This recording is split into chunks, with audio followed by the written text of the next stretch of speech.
10 लाखांपेक्षा अधिक लोकसंख्येच्या शहरांमध्ये सुपर स्वच्छ लीगचा बहुमान पटकावणारी नवी मुंबई महानगरपालिका महाराष्ट्रातील एकमेव विजेती ठरली आहे।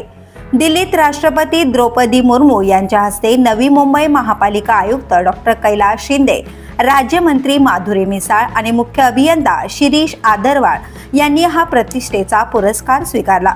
स्वच्छ सर्वेक्षण 2024 मध्ये केंद्र सरकारने पहिल्यांदाच सुपर स्वच्छ लीग ही विशेष श्रेणी तयार केली आणि पहिल्याच वर्षी नवी मुंबईने सर्वोच्च स्थान मिळवत महाराष्ट्राचा सन्मान उंचावला।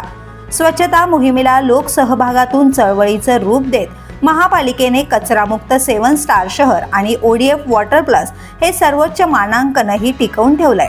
दुसरीकडे मीरा भाईंदर महापालिकेने 3 ते 10 लाख लोकसंख्येच्या शहरांमध्ये देशात पहिला क्रमांक मिळवून सर्वात स्वच्छ शहर ठरवण्याचा मान पटकावला।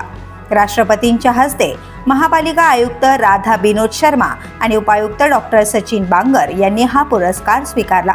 भिंतीवरील जनजागृतीपर चित्रे, टाकाऊपासून तयार केलेल्या आकर्षक कलाकृती, स्वच्छ उद्याने, चौकांचे सौंदर्यीकरण यामुळे मीरा भाईंदरने सातत्याने आपलं स्वच्छतेचं स्थान राखलं आहे।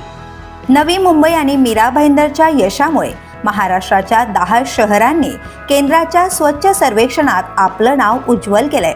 ही फक्त शाबासकीची वेळ नाही, तर स्वच्छतेच्या वाटचालीत आणखी पुढे जाण्याची जबाबदारीची वेळ आहे।